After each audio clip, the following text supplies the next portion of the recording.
Good evening, everyone. At this time, I'd like to call the Wilmington Board of Selectmen meeting of Monday, February 27, 2017 to order. All members of this board are present. It is officially 7:02, and at this time, I'd kindly ask that we all please rise for the Pledge of Allegiance. I pledge allegiance to the flag of the United States of America and to the republic for which it stands, one nation, under God, indivisible, with liberty and justice for all.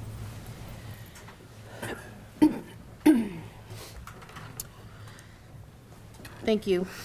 Moving on to the next item on our agenda is the transmitting of the Treasury warrants 33, 33A, 34, 34A. Questions, comments, or motion? So moved. Motion's been made. Do I have a second? Second. Any discussion? Hearing none. All those in favor? Unanimous. Thank you. Moving on to the approval of the minutes for November 14, 2016. I assume all members of this board have had an opportunity to review. Questions, comments, or a motion for that, please? Move to approve the minutes as written. Second. Okay, motion made and seconded. Any discussion? Hearing none. All those in favor? Unanimous. Thank you. Moving on to our first appointment, running a few minutes behind, I do apologize. It is with Brian Kane, who is the Vice President of the Wilmington Little League. It is with reference to a request to conduct a parade on Saturday, April 15, 2017, from the Town Common to Rotary Park in conjunction with opening day ceremonies. Good evening, Brian. Good evening. And good evening, Hayden. Hayden, it's nice to see that you brought your dad as an assistant. It is So nice. I will turn the floor over to you. Great. Well, thank you for having us here tonight. It's at least starting to feel like baseball weather out this past weekend. So we're here to request a date of Saturday, April 15th for, this will be our 9th annual parade to kick off the Little League season. It's always a great time for everyone. Since April 16th is Easter this year, we would request Saturday, April 22nd, if the 15th was rained out. Hopefully that doesn't happen, and hope it doesn't. So now I'll just turn it over to Hayden for a few more details about the parade. Okay, so the parade's going to start at 9:30 at the 4th of July building, and it will proceed down Church Street, the players and coaches, and will end at Rotary Park, where we will have the opening day game and opening day ceremonies.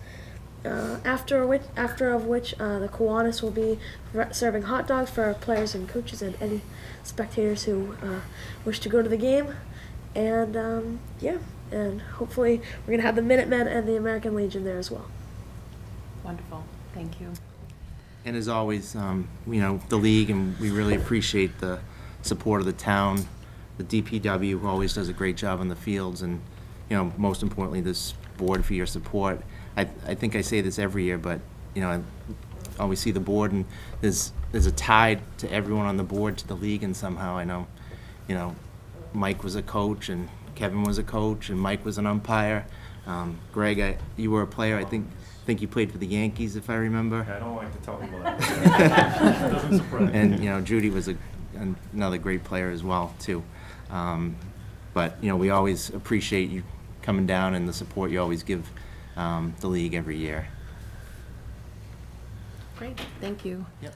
Any comments, Jeff, at all in terms of that date and how it fits with the town and police? And The date's clear. I've checked it out, so we're good to go.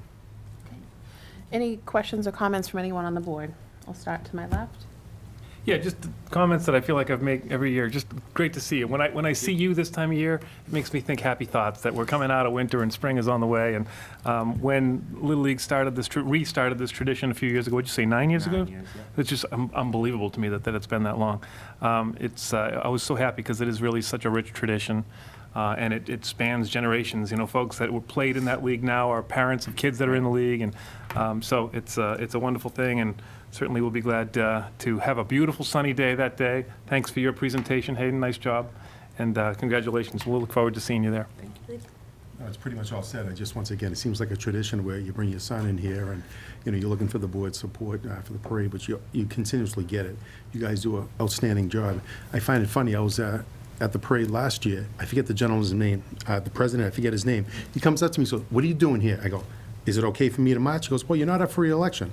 Well, maybe I can come in this April, but I was there last year and I wasn't even running, so just to let you know I was there. Thank you. Try and talk about it.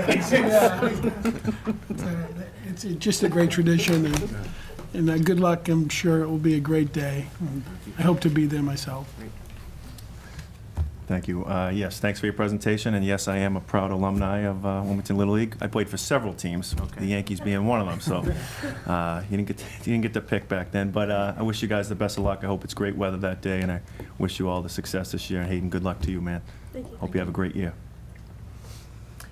It's all been said, but obviously, you know, I love Wilmington Little League. I was a product. I was I was the only girl, I think, at the time, 31 years ago. So I can't even believe that I'm that old at this point. I still feel like I'm suiting up every year, but I'm not. So I'm just thrilled to have you guys in. Hayden, you bring it every time. You hit a home run with your presentation. So, and every year you just get that much older and more mature. And it's not a re-election year for me, and the seat's open, Hayden, so if you can get your papers in by March 3rd, we could put you on the ballot. So so that would be great. So I certainly would endorse this and look forward to attending. So with that, would anyone like to make a motion to grant this request? I'll make the motion. Okay, motion's been made. Second. Any further discussion? Hearing none. All those in favor? Unanimous. Thank you. Thank you. Thanks, guys. Good luck. Okay, so we're moving right along to our next appointment, which is, how do you say the gentleman's name? This is George Antastasy. Something, I'm guessing that's right. I may have murdered the name, but you can correct me if I'm wrong. For Nick's Pizza, with reference to roast beef and subs, request to obtain a common victual license for the property located at 331 Main Street. Please have a seat at the table. And if I could just kindly ask that you do state your name, because I apologize that I could not state it, so if you can state it for the record. It's Anastasi. It's a Greek name, so it's fine if you can guys don't say it. Like, don't worry about it. We get it all the time. Okay? What's the first name? Giorgio. Okay. So you do have an application in to obtain a common victual license for the property at 331 Main Street. Do you want to tell us a little bit about the change? It's my understanding it's Brothers Pizza currently right now, is that correct? Yes. And you'll be taking over ownership for the property? Yeah. Okay. So basically, we used to have another store in Peabody. That's why we want to change the name. It's kind of like a family business, and we try to keep the same name, Nick's Pizza. That's why we want to change the name. So that's it. So you have an existing location at another destination now? We used to like rent the place. My uncle used to have it. Nick's in Nick's in, yeah, we used to have it in Peabody. Okay. There is another Nick's in Wakefield, Beverly, what else? Lane. Lane. That's family. It's family business. Oh, great. It's all like my mother's side of the family, brothers and sisters. Wonderful. Thank you. So the manager does have the full application. Jeff, do you want to take us through any recommendations from department heads at this time? Yes, the application has been reviewed by Shelley Newhouse, the health director. She notes, I recommend approval of the application for common victualler license submitted by Nick's Pizza, roast beef and subs located at 331 Main Street.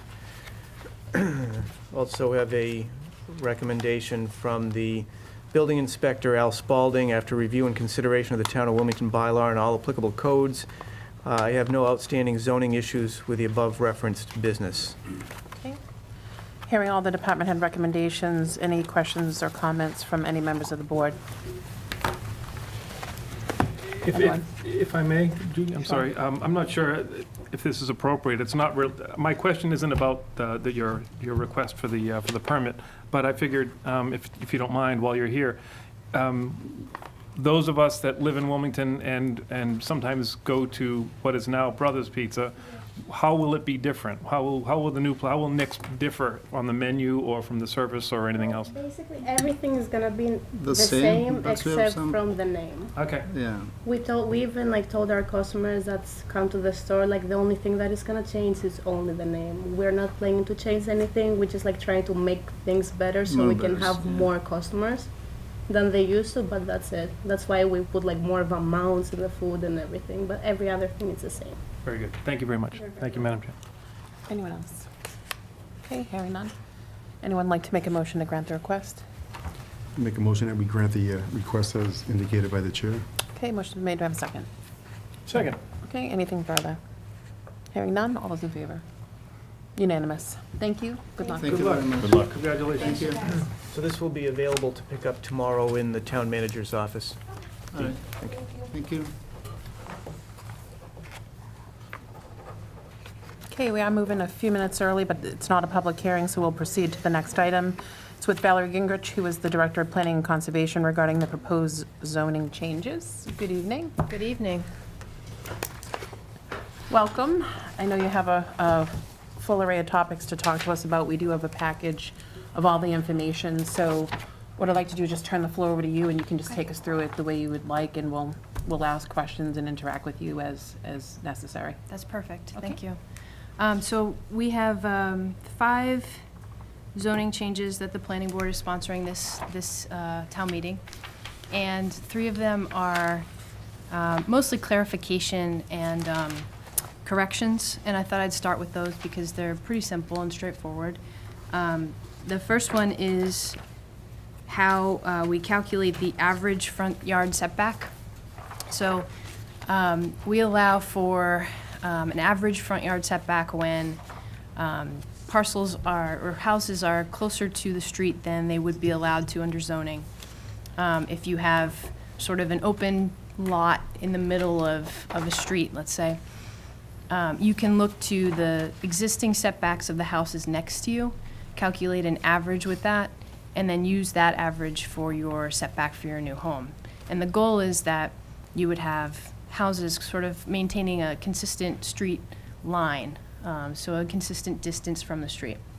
So in our bylaw, there's a little bit of confusion sometimes when there's a corner lot. So in a corner lot, you have 2 front yards. You have one on each street. And the goal is to, like I said, maintain a consistent street edge. So if you are next to a corner lot and you're building a new house, you look at the one, one side of you, and then you look at the corner lot beside you. But you're not looking at both of that corner lot's frontages because you want to maintain the distance along the street that you're on. So we just clarified the language there, saying that you're not using both frontages or front yards, both setbacks on the corner lot. You're just using the one on the street that you're on. So it's better when I draw it.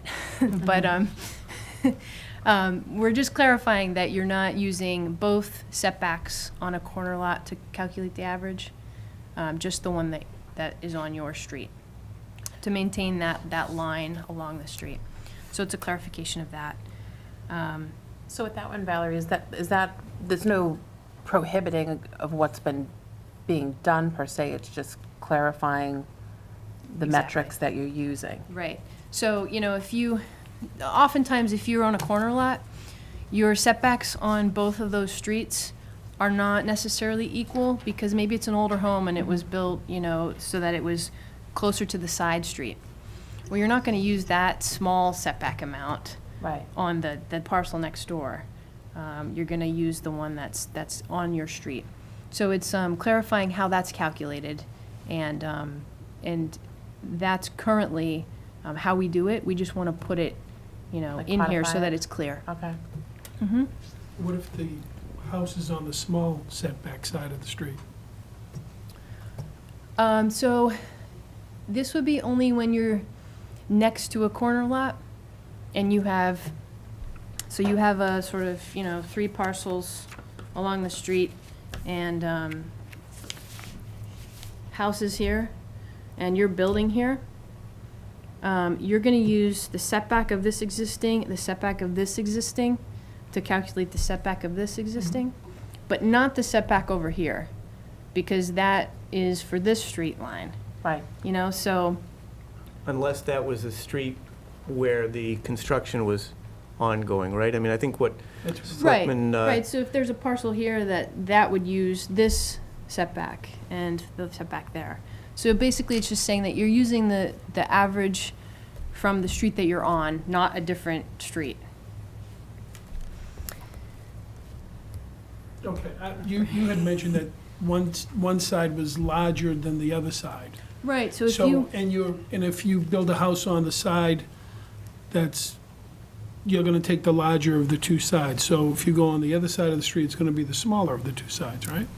Well, this parcel has 2 front yard setbacks because it's a corner lot, right? So if it has a front yard here and a front yard here, the goal is that if you were taking front yard and a different sort of front yard here, this different setback is going to skew where this should be because the average is going to be off. Right. Right. So Okay. you can always meet the setback. This is just if you're calculating an average front yard setback to be closer to the street because all the houses on that street are closer. So you're going to line up with them. Otherwise, you're meeting the setback that we set forth in the bylaw. So that's one clarification. The next clarification is we currently have a requirement that that's associated with an accessory apartment. And the bylaw requires that with a change of ownership of an accessory apartment and its primary dwelling, that a new certificate of occupancy is issued, which is strange because occupancy is related to building code. So if you're constructing that apartment and you finish your construction, you're going to get a certificate of occupancy when that construction is complete. It's tied to the completion of construction.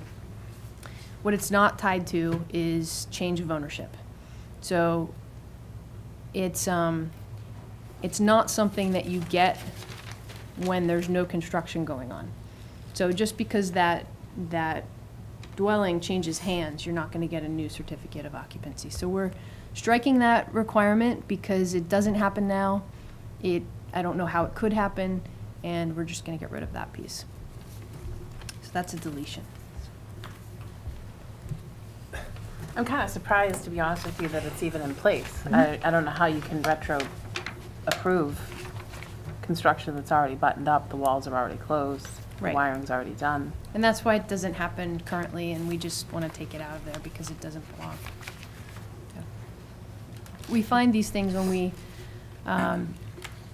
sort of make a running list every year, the building inspector and I, on things that we come across that are puzzling or need to be clarified. And these are good examples of those things. Was there any reason for that in terms of why it would have been there in the first place? Was it more to make sure that the new owner was versed on the accessory apartment rules? It could have been an attempt at that, but we do have another requirement that there's a deed restriction that continues with the dwelling, so that, you are aware of that. So it could have been an attempt at more awareness, but Kind of a gate stop, so to speak?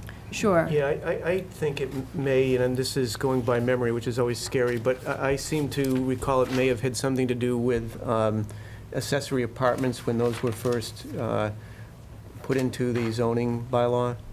But that's my I best think it's guess. a great change, but. So that's straightforward. Okay. Another clarification or correction is that it's actually we're making a change to mirror a change in state law. The state law changed so that let's see if I can explain this right. If you have a building permit or a special permit, you have now 12 months instead of 6 months to use that building permit or special permit if the zoning or building code has changed since you've gotten it. So if you get a permit and right after that, the zoning changes, you have 12 months now to use that permit under the old zoning rather than having to comply with the new zoning. So the state law changed their timing from 6 months to 12 months, and we are just mirroring that in our bylaw.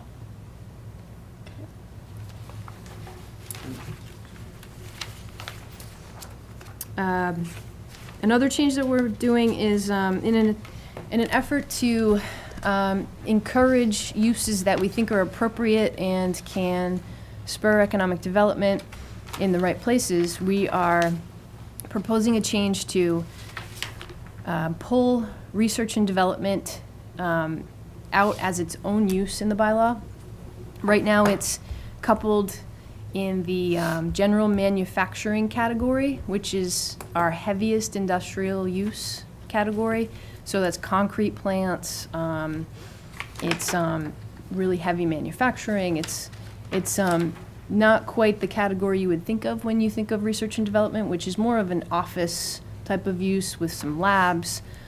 So what we're doing is we're pulling research and development out as its own use. We're defining it as a use, and then we are putting it on the use chart as its own line item, and we're keeping it mostly the same as to where it's allowed, with one change to that. We're allowing it as of right, or proposing to allow it as of right in the Highway Industrial District, which is the area along Ballardvale and the area along Fordham Road. So it's where our existing R&D uses are located. It's just that now they have to go through a special permit process, which, you know, businesses, companies don't like to do. It doesn't feel necessarily welcome to them. So we want to make it so that those areas where we have clusters of R&D uses are attractive for those uses and more of them. And so we would propose that that use be allowed as of right in those areas. Other than that, it stays the same. It's a special permit use in general industrial, which our general industrial zones are scattered around town, closer to residential uses, so that's why a special permit seems appropriate there. And then the use is not allowed in our other districts. I'm sorry, could I ask you a question? Mary? Sure. Can you define the term, I've heard it now a few different times, as of right? So forgive me, I think it's probably self-explainable, but I'm going to ask you to sort of expand on it because it's a little puzzling to me. No, that's good. It's a use that you don't have to go through a special process for. So you could go to,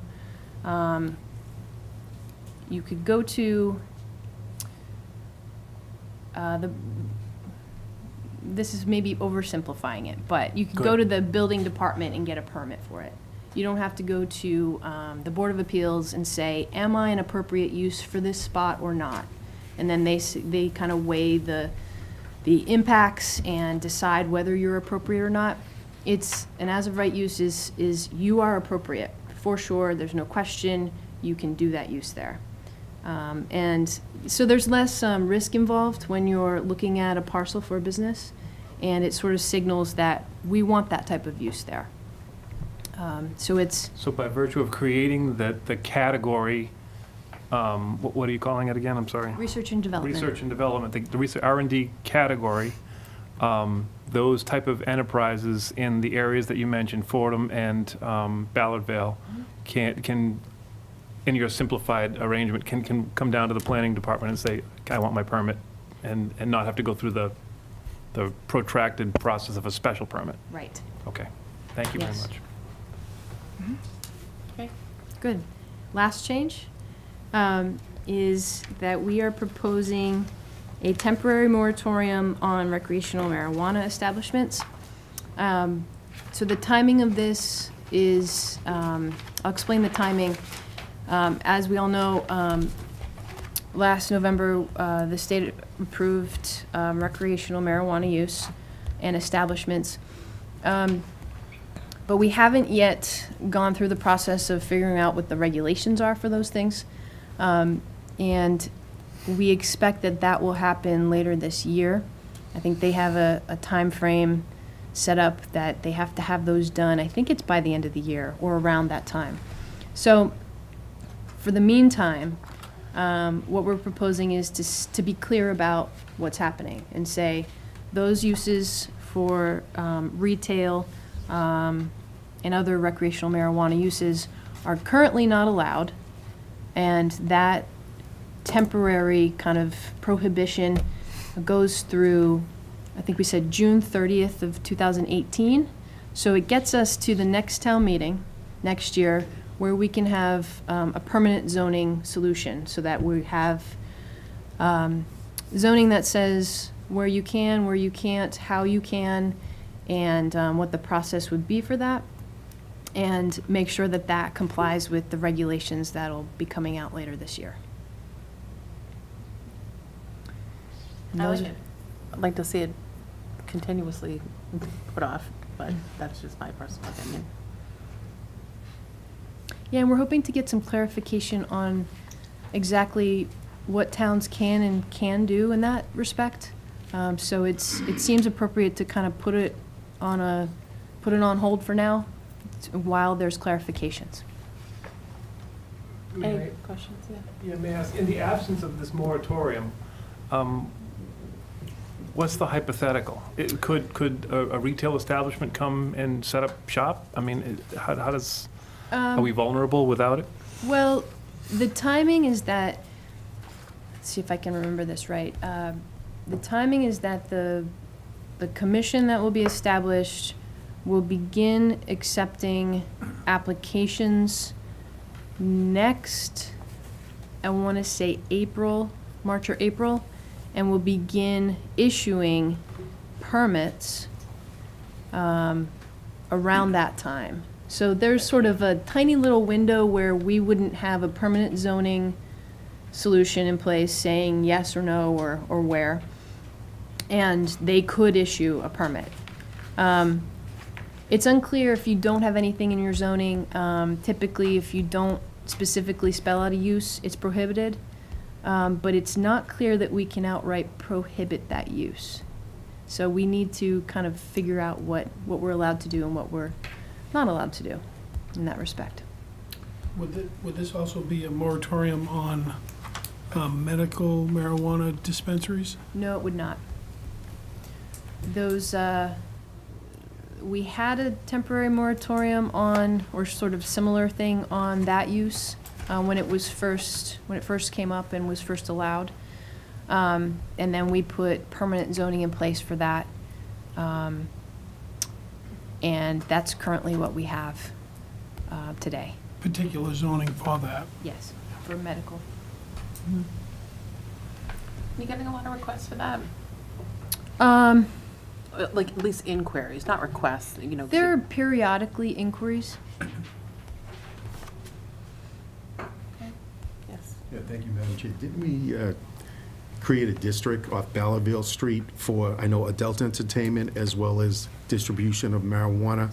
Because if we never did, I thought we did the adult section, because if we never established a district, it could be on Main Street, Lowell Street, but we designated an area. Didn't we designate an area on Ballardville Street for these dispensaries? For medical marijuana, we said it was allowed in certain districts, and you have certain setbacks that you have to meet. So you have to be, I think it's 1,000 feet from a residential district. You have to be 1,000 feet from schools and daycares and certain types of uses where there's children. You have to be, so there's different kind of dimensional setbacks. And so essentially you get down to these certain areas of town that are located, there's some places up in Ballardville, like you said, and then down towards Industrial Way. Those are sort of the two sections of town where you might find something, but we have other requirements that it be a standalone building, that it be a certain size. So it's something that's very particular, that you have to meet a lot of different criteria to be able to locate. With you saying about 1,000 feet from residential, I mean, did you actually take a look to make sure nowhere on Main Street or Lowell Street that one can pop up on the main drag? It's so Right. 1,000 feet is either a church or a residential area. We So it's do- kind of restricted to Industrial Way, I would assume, and Ballardville Street. Yes, there's a little bit of area off of Fordham Road, but it's part of parcels, so it would be kind Alright. of impossible All to, right, yes. thank you. Anything on your end, Jack? Nope.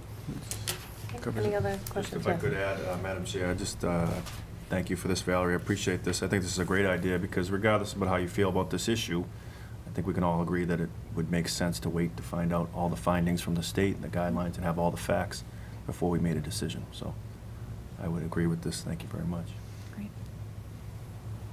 Anyone else? All right, thanks for the Okay. excitement. Thanks for Appreciate having it. Thanks, Don. Thank you. Okay, we are still running ahead of schedule, which is a good thing. The next item is the Board of Selectmen discussion regarding the proposed use policy for Yentau Farm Recreation Facility. I'm going to turn it over to Jeff for some introductory comments. I do see that we have some members in the audience. We have our Recreation Director, Karen Campbell, here, and obviously there's various members of the Yentau Farm Committee, either on this board or in the audience as well. I see Ed Loud is here as well. So I wanted to just turn it over to you, Jeff, and we can step through this. So there's been considerable discussion about the developing a use policy for the recreation facility at Yentau,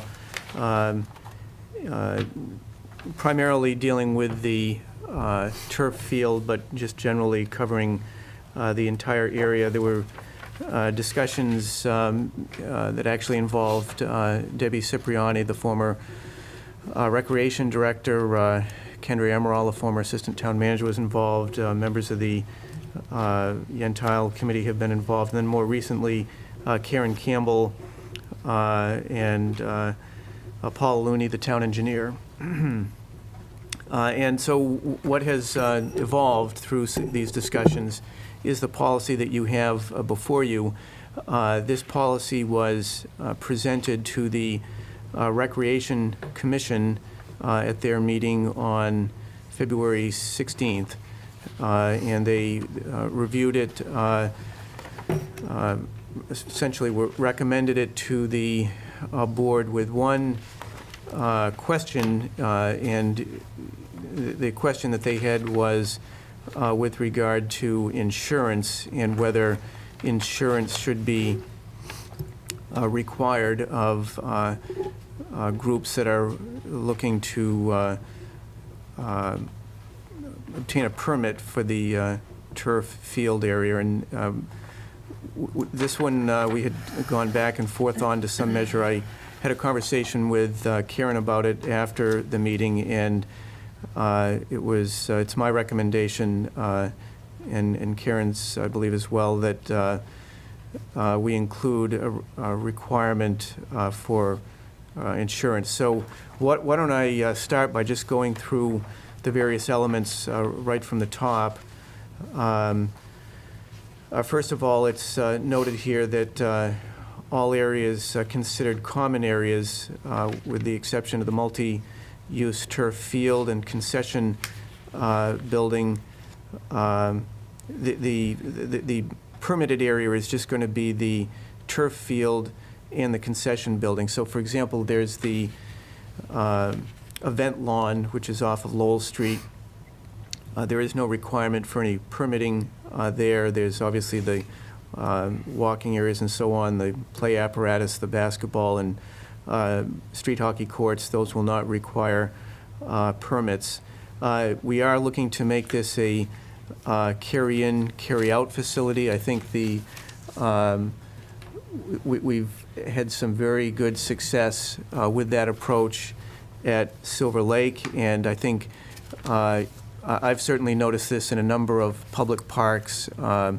The park over in North Reading, the Ipswich Park, is carry-in, carry-out. I think a lot of state parks go that route, and it avoids particularly on the weekends, which was what we used to see at Silver Lake, there's just overflow of trash because of, it gets the use and so on. So that's a recommendation. No smoking of tobacco products. I think that's pretty standard at this point. No grilling allowed in the common areas. Grilling only to be allowed at the concession building, and permittees must obtain a permit from the Board of Health. No dogs or other domestic animals allowed on the premises. Feeding of wildlife prohibited. Then we note that the facility is open from dawn to 10 a.m. unless the turf field has been permitted for later events. Vehicles must be parked in permitted spaces. There's 109 spaces that are in the design here. to some measure, I think that's going to limit the amount of activity in terms of sporting events, but certainly we don't want people parking on Route 38 or in other areas, in other neighborhoods in that area to access the park. And then also, motorized vehicles must stay within the designated areas.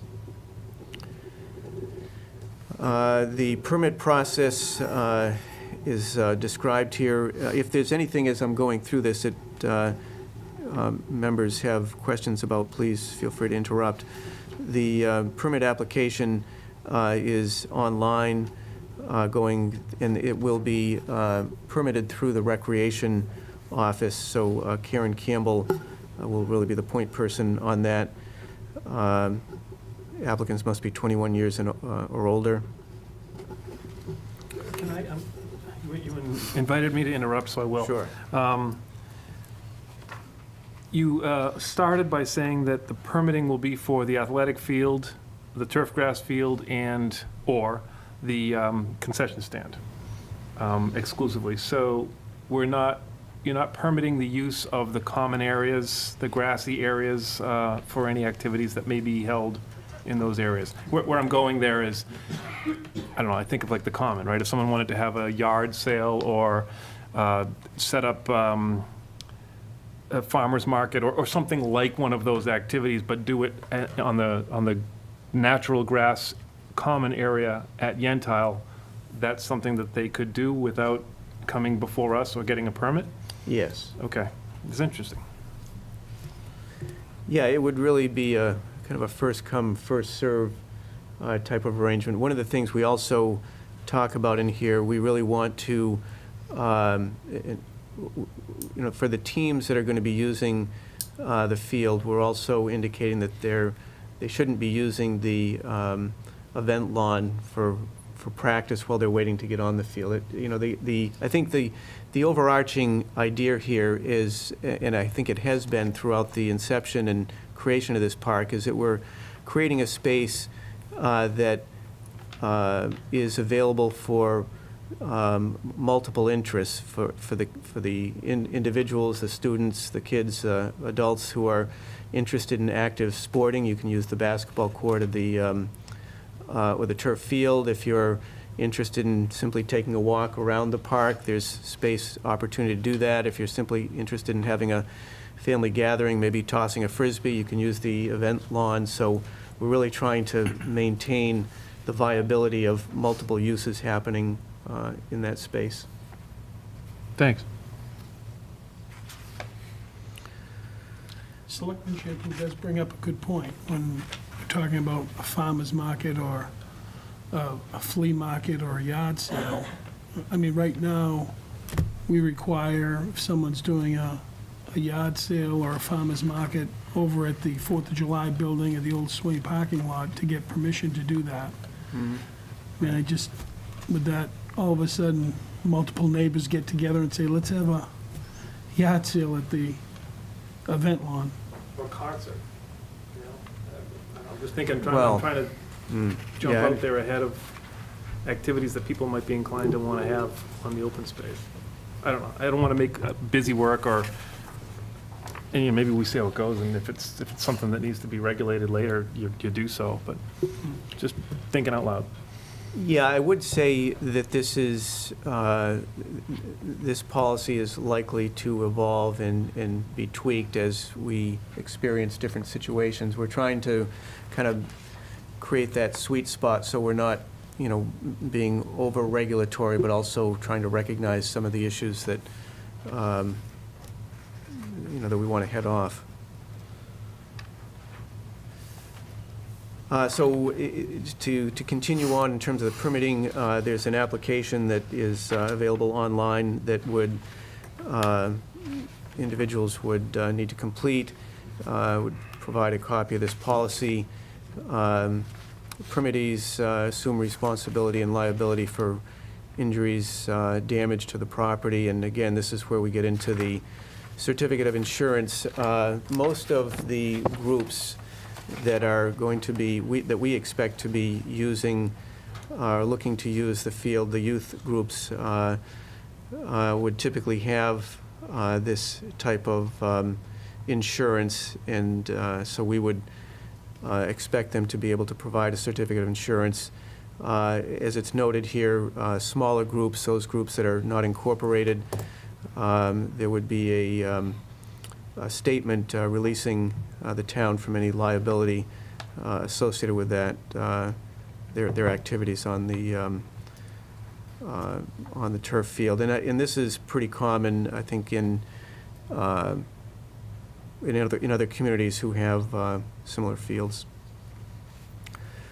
With regard to the turf field specifically, we look to identify the various user groups, and essentially are looking to target or establish a hierarchy of need, if you will. So it's clear that the high school turf field, the primary customer, if you will, for the high school turf field are the high school sporting teams, high school soccer and lacrosse and so on. So the thought here is that since they already have, in large measure, a space that is, they have first dibs on, that this space, to the extent that there are recreation programs, for example, the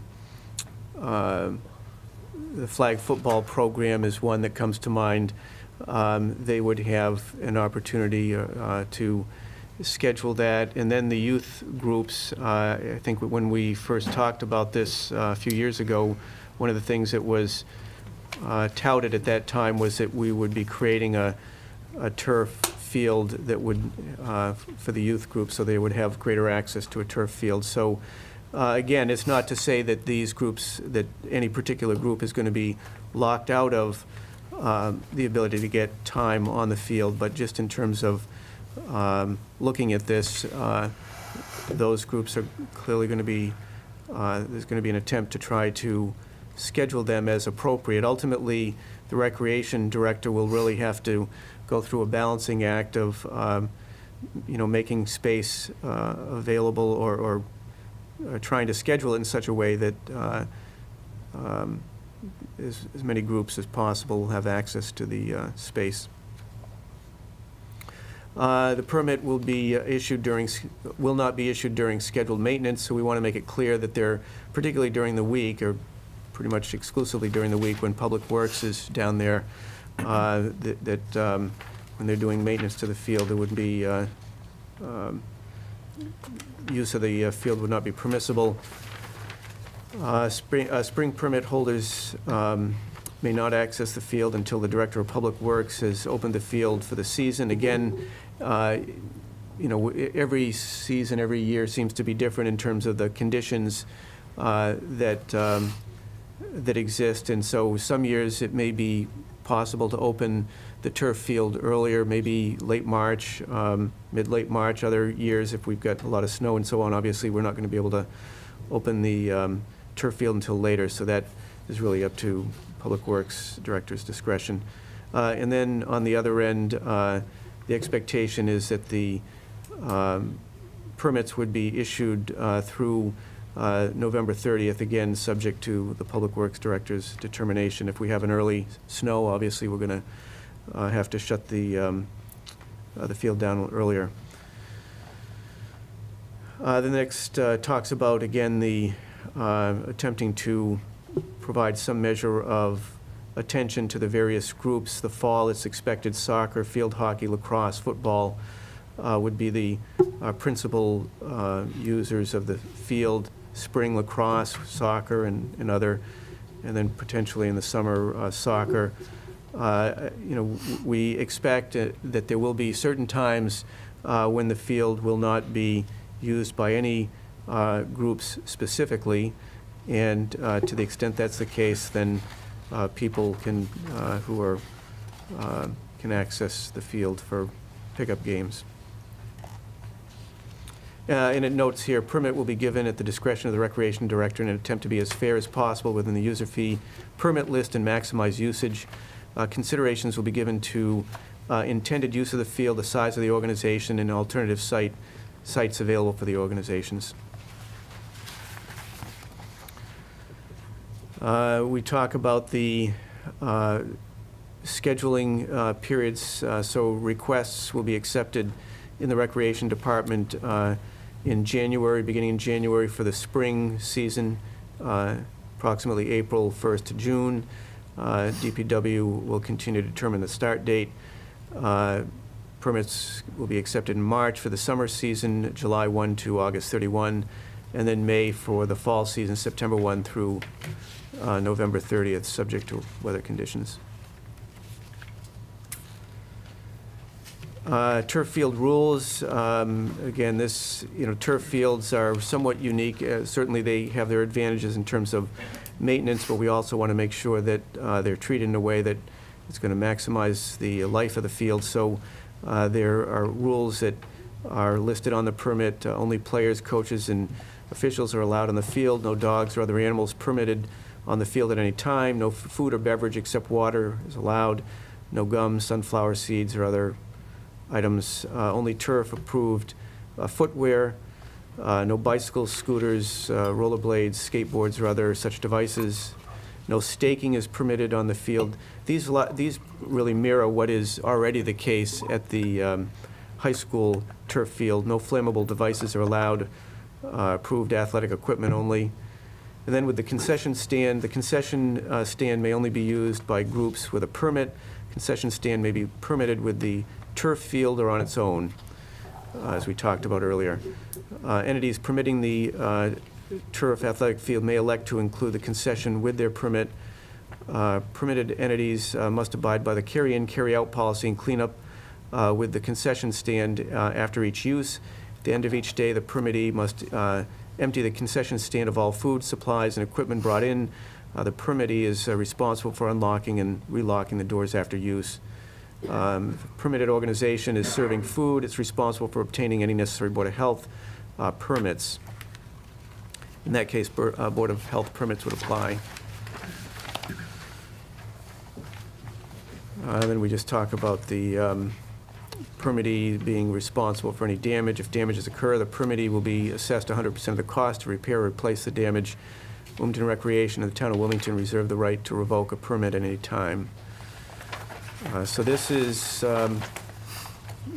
the proposed permit subject to the board's approval. Thank you, Jeff. I know, as you indicated, that a lot of people have looked through it, and I think the point that you made is clear, that this will probably, need to evolve, over time.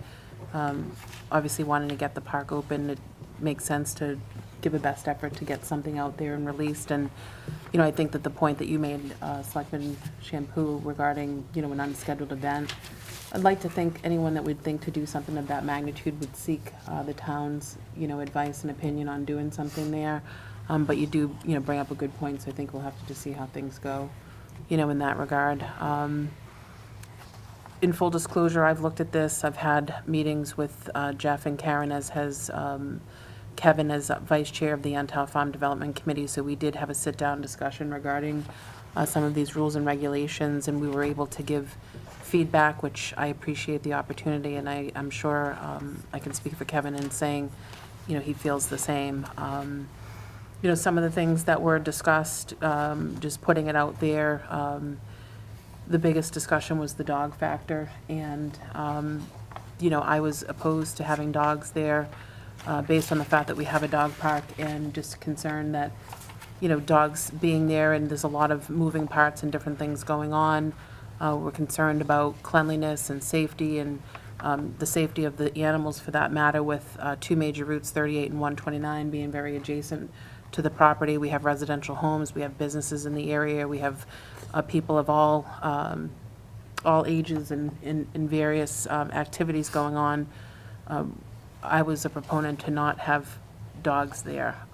So I know that that's something that, was a bit of a lengthy discussion, but I just want to, put that out there for the record, that that was one area that we had spent a considerable amount of time discussing. And, in terms of everything else, I think, I'm in full support of the document as it's presented. I would be looking to put my full support behind approving this as a sitting member of the board, and having said that, I'd turn it over to anybody that feels the need to, or desire to make a comment. You don't have to, but if you have any questions or comments, you can certainly direct it to Jeff and to Karen, who are here, and go from there. Yes. Thank you, Madam Chair, and I agree. I'm also in full support of this document. You can't help but get excited about this place, just reading all these different activities that are going to take place and envisioning all the great things that will happen there.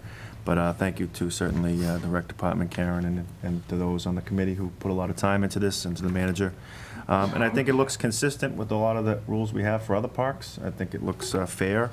I feel like everybody's was considered when putting this together, and I think it'll be great. It's a great start, and I hope people will take a lot of pride in this facility. I know a lot of hard work went into it, and looking forward to reaping the benefits like everybody else.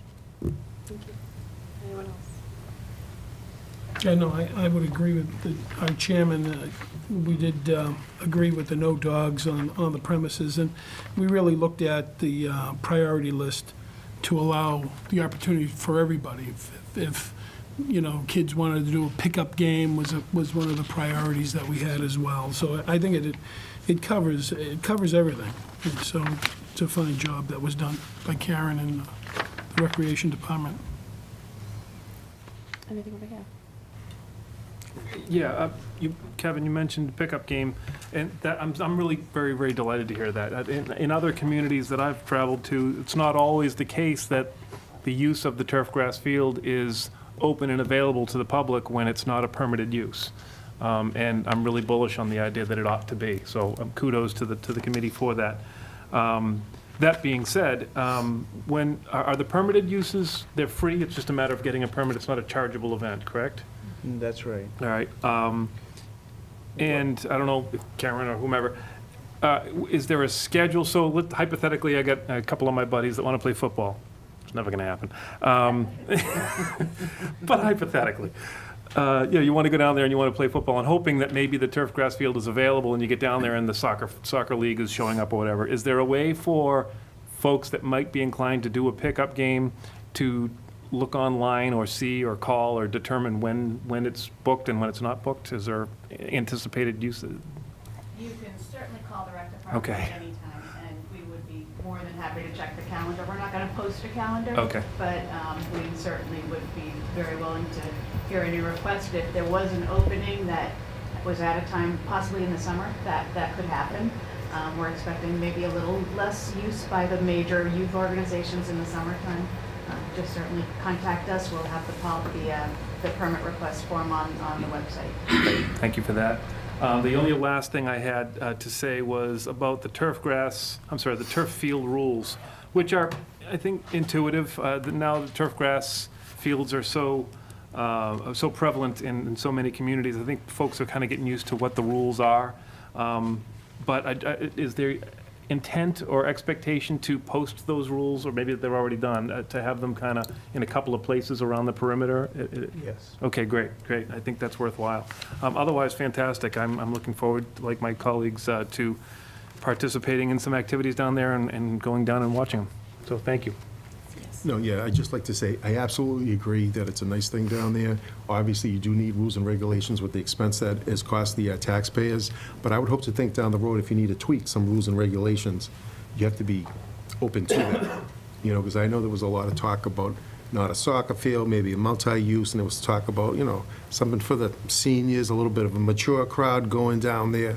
So we got to take in consideration the seniors and a mature crowd that's going to be in that area. I know there was talk about walking trails. I don't know how many walking trails there will be there, but obviously it's looking really nice. But if anything needs to be tweaked, I would hope to think that it would get tweaked. And we got to keep in mind, the good old folks too. And there is, it's interesting, you bring that up, Selectman McCoy. We were having a conversation earlier this morning, Karen and Dee and others from the staff, about essentially changing the mode from construction to actually opening the space there. And there are walking trails, or a walking trail that extends from the parking lot across by the turf field along Maple Meadow Brook, and there'll be some signage there. And I think it's really been impressive, the work that Valerie Gingrich, in particular, with some help from Paula Looney, have done.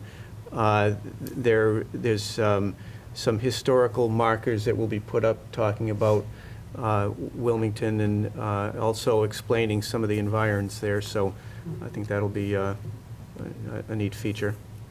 Well, that's good to hear. Not only the youth, but some of us old folks would like to be around there as well, you know, so obviously, you know, they pay taxes too.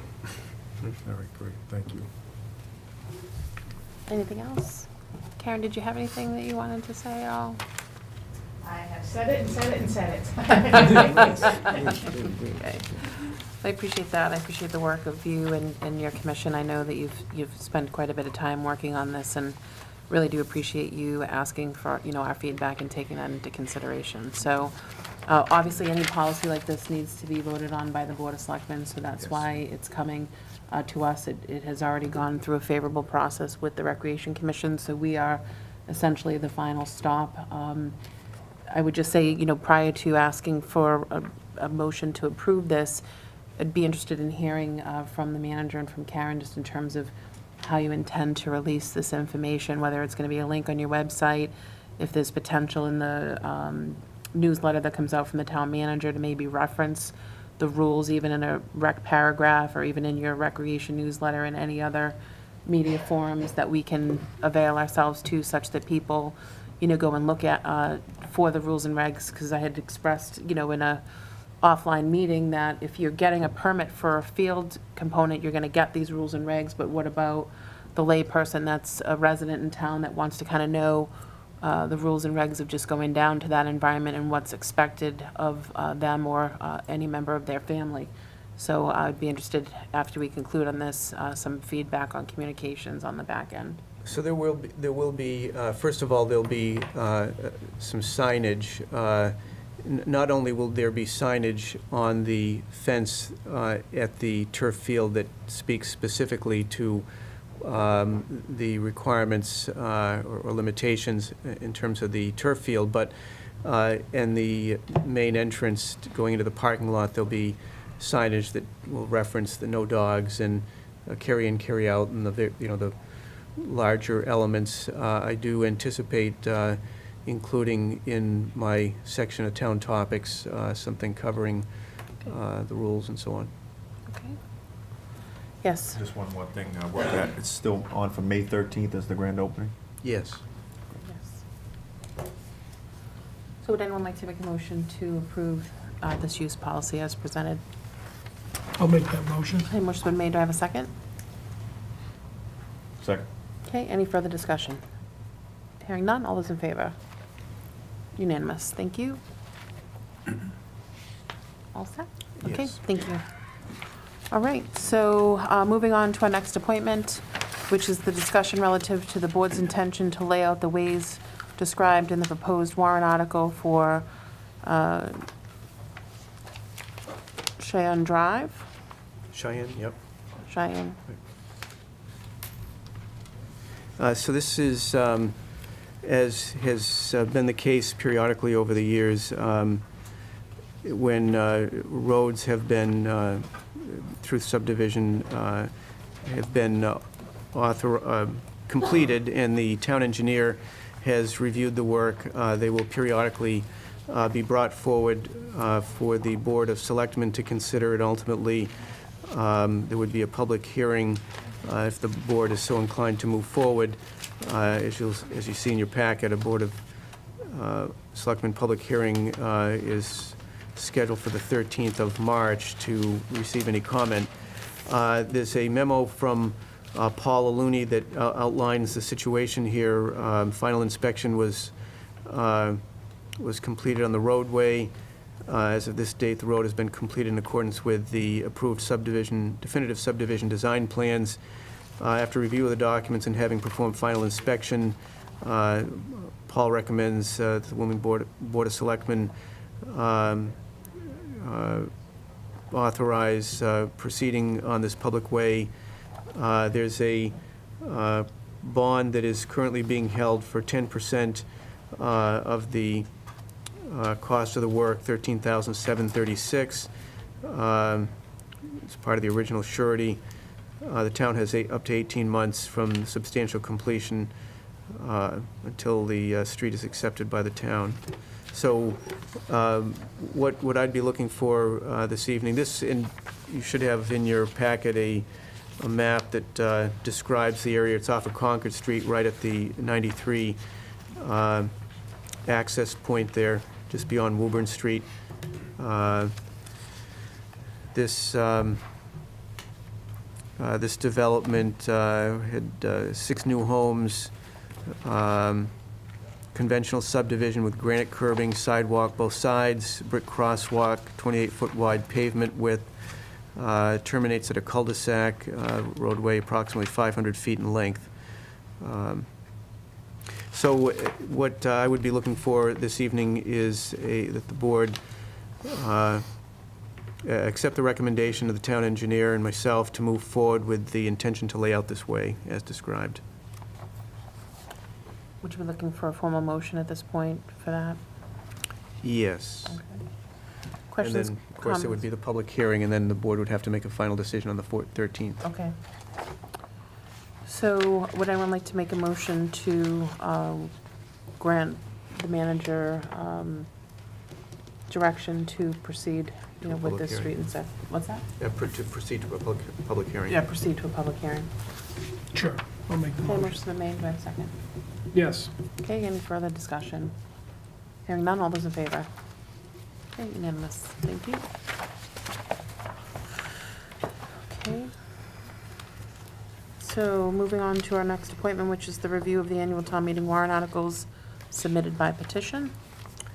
Yes, this is just a brief summary, a review of the articles that have been presented. I believe this was brought forward a few weeks ago, but we have one article presented as a rezoning article for property located at 278 Lowell Street. This is the property next to Burger King. The proposal is to rezone from general business to residential 20, R20, map 72, lot 1B. The proponent is Derek Santini. We also have an article to declare the official map invalid, abandoned, and not in compliance with MGL Chapter 41, Section 81E. The proponent is Mark Nelson. There is a proposed article to purchase town-owned land. This is on 16 St. Paul Street, map 54, parcel 37. The proponent is Edward Hill Jr. There's a proposed article to rezone from residential R10 and residential 20 to residential 10 exclusively, map 54, parcel 55, and 60A. This is 16 Crescent Street and Rhodes Street. The proponent is Scott Garant. We have an article proposing to rezone from residential 10 to neighborhood business, map 45, parcel 137. This is 80 Main Street, which is the parcel right at the end of Glen Road where it meets Main Street. The proponent is Michael Newhouse. And then the final petition article is to rezone from a general industrial to neighborhood mixed use, map 40, parcel 1. This is 635 Main Street. This is the parcel right next to Butters Row on Main Street. Okay. Thank you. And moving on to our next appointment is the preliminary discussion of the annual town meeting non-petition warrant articles. So this, what the board has before you is a draft of the warrant, and the board will be asked on March 13th to sign the final warrant for posting in the lead-up to the annual town meeting. Starting from the very top here, first article is with respect to the election of open seats, so 2 seats for the Board of Selectmen, 2 members of the school committee, 2 seats there, each for 3-year terms. I would note that originally the expectation was to post the vacancy of a seat on the Housing Authority. Sharon George received correspondence initially from the Department of Housing and Community Development, who oversees the Housing Authority, that they were directing us not to post the election for that seat. She consulted with the Secretary of the Commonwealth. There was a little bit of back and forth, but in the end, apparently the 2 agencies talked to each other, and we did receive correspondence relatively recently in the last, well, actually, February 15th specifically, from the Secretary of the Commonwealth. If your town election is more than 64 days away from the date of this memo, do not include the position of local housing authority board member on the ballot if there is a seat set to expire this spring. So apparently the intention of Housing and Community Development is to reduce the number of locally elected seats. Currently it's 4. There's a 5-member board, 1 member is appointed by the state, 4 elected. What the Housing and Community Development is looking to do is to reduce that to 3, with the other seat to be elected by members of the residents of that development, and it would have to be the individual serving would have to be a resident of the development. So they're in the process, apparently, of promulgating rules. So in consultation with the Secretary of the Commonwealth, they've decided that for those communities that have their elections more than 64 days out from this February 15th correspondence, we cannot post that seat. So as it turns out, we just missed that. We were 66 days out from this February 15th notice. So there will be no posting for a vacancy on the Housing Authority in this election cycle. Madam Chair, if I may. Yeah. Just make a point. One, I'm disappointed to hear that as a former member of that committee, and I should point out that we currently do have a resident on the board, and I think it's unfortunate that THCD is telling the town of Wilmington how we elect our representatives. I think, the town should be up to the town who represents us. And so I think that's unfortunate, and I just want to voice my disappointment with that. Not directed at you, but certainly my disappointment is directed at THCD, because we do currently have residents elected to that board. I think they're doing a great job, so I think that's disappointing. Thank you. Article 2 is to hear reports of committees and commissions. I anticipate that we'll be hearing a final report on the Entile project, as well as a report on the facilities plan. Article 3, to raise and appropriate transfer for paying of unpaid bills in the prior fiscal year. This is, again, standard, these first few articles. I'm not anticipating any action on Article 3. Article 4 is to authorize the treasurer-collector to engage in banking services, again, standard article. Article 5 is the so-called omnibus article. These are the individual operating budgets.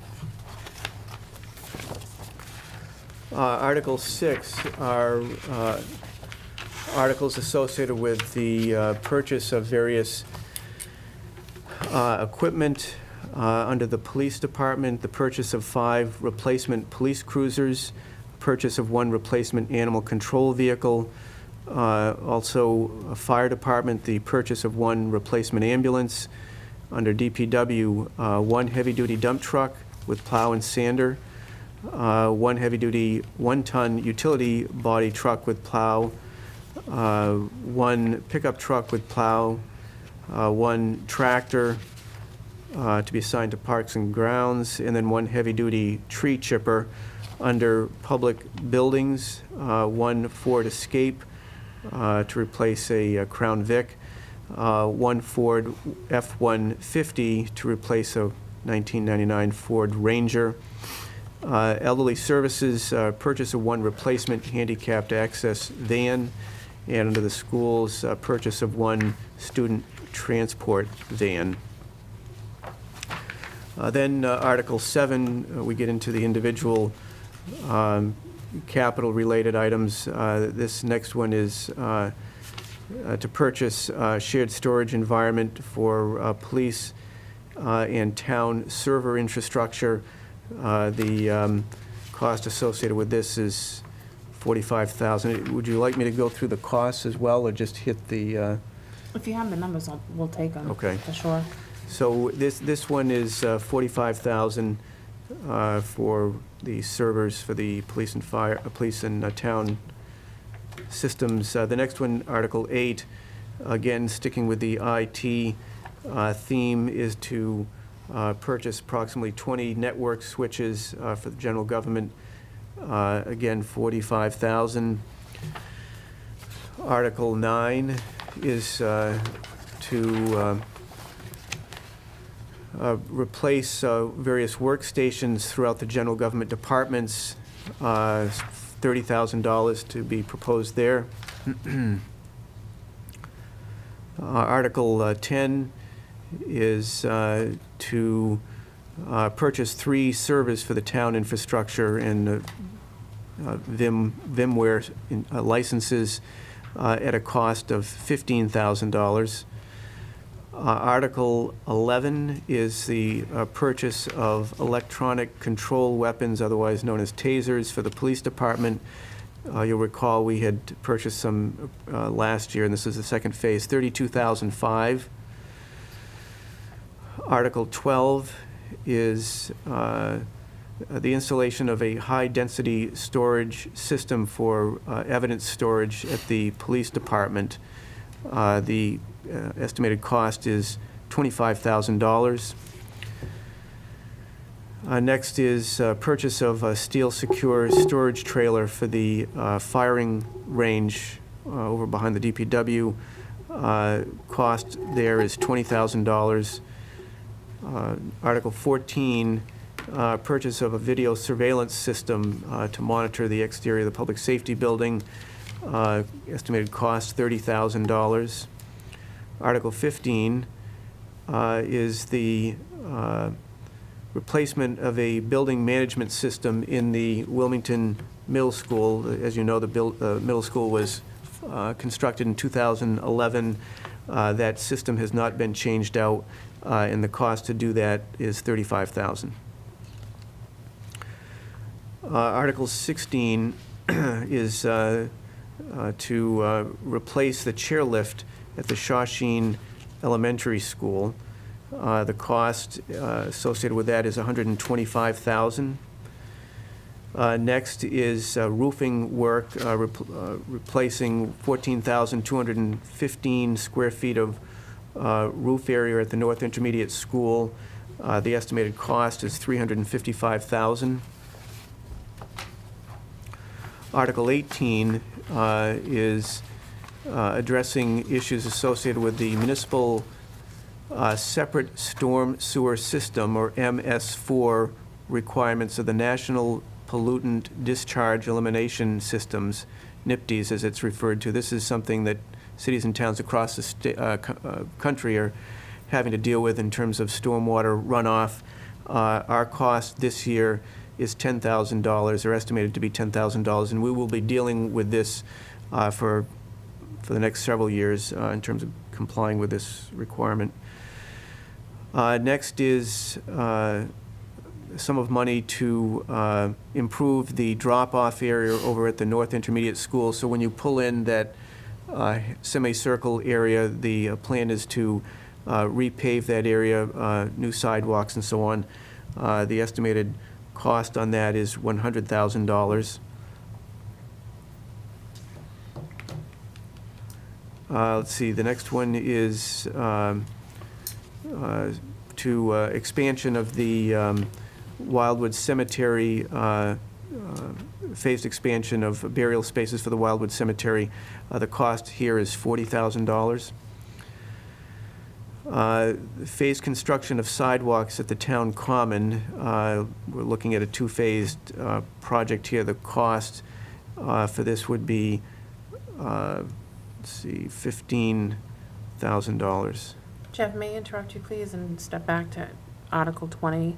Sure. Can you just tell me what you define as a phased expansion? What is the $40,000 specifically?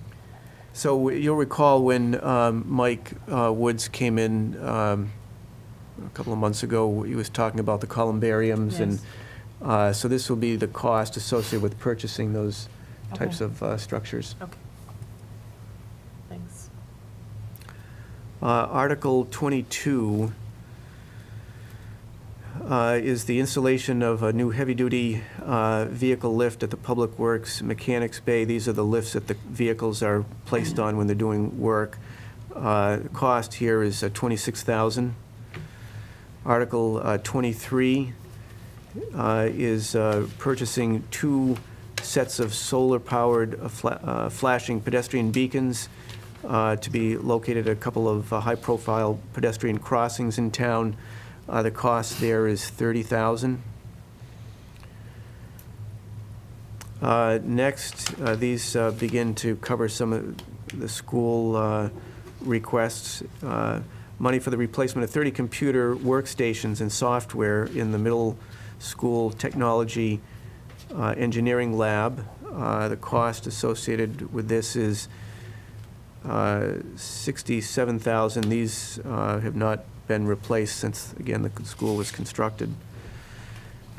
25 is money for replacement of 80 desktop computers at the elementary and early childhood schools. Cost is $72,000. Article 26, to purchase 189 Chromebooks and 7 carts for the elementary school and middle school.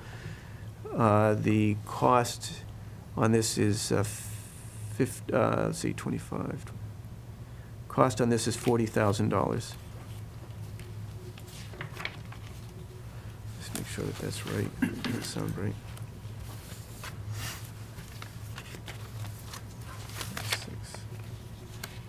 Seem a little inexpensive. Yeah, no, I think that number may be wrong. Let me just confirm. No, it's listed as 40. Okay. 40,000. Article 27, see if the town will vote to approve funds for the second phase of a 3-phased project for voice over internet protocol. This is the VoIP system. You'll recall that last year $100,000 was requested. This year, $50,000 is being requested for their VoIP system, telephone system. Article 28, to replace computer switches at the 6 elementary schools, and the cost is $36,000. Article 29, replacement of school department's existing Exchange server with a cloud-based email system. Estimated cost $25,000. Article 30 is a replacement of approximately 400 laptop batteries throughout the school system. Article 30, that is $30,000 cost. And then we get into, again, these articles have been proposed in prior years. This one is to put a sum of money on deposit to cover the other post-employment liabilities that we have, which is principally the health insurance We're proposing to put $1 million into the OPEB trust fund. Article 32 is a capital stabilization fund. We've been funding that now for the last 2 or 3 years, and I'm proposing $3 million to be put into the capital stabilization trust fund. Article 33 is the employee retirement benefits stabilization account. Again, this is as we're continue to see rising increases in our retirement assessment, we're safeguarding ourselves by putting money into this stabilization account. Proposing that we put $500,000 into that account. Article 34 is essentially a prepayment, as we did last year, towards our Middlesex retirement liability. The proposal this year is for $1 million. Last year it was $500,000. Article 35, vote to transfer from various line items. We won't know until right before town meeting. This is any items in the current fiscal year where expenses have exceeded or due to exceed the appropriation. We'll be looking to transfer money from other accounts that have surpluses. Article 36, funding to support the 4th of July celebration. The proposal here is for $25,000, which anticipated covers some of the overtime costs associated with that. Article 37 is provide money for Memorial Day and Veterans, $6,000. Article 38 is to fund Veterans of Foreign War Clubhouse for providing suitable quarters. Neil Ellsworth Post 2458, Veterans of Foreign Wars, $750 for that unit. And then the American Legion Clubhouse, Wilmington Post 136, the American Legion, again, $750 for a total of $1,500. Article 39, to fund 2 revolving accounts, the first being the recycling compost bins, which we've been doing for a number of years. Again, the recommendation would be to authorize up to $4,500 for the revolving account there. As units are sold, the money would go back into that account up to a maximum of $4,500. And then also with the septic tank replacement program that has been going on for a number of years. As you may recall, there's a loan that's taken out by those who are looking to replace their septic system and meet certain income requirements. The funds generated from those loans go back into this revolving account, and we would be looking to authorize that up to $200,000.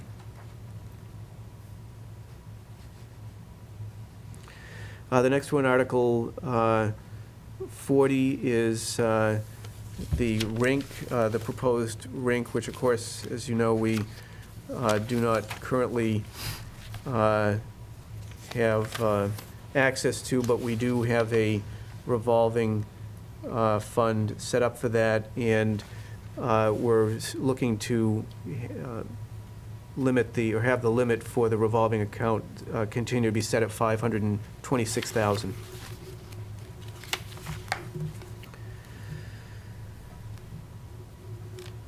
Next, Article 41 is to name the Wilmington High School Gymnasium the Lawrence H. Cushing Senior Gymnasium.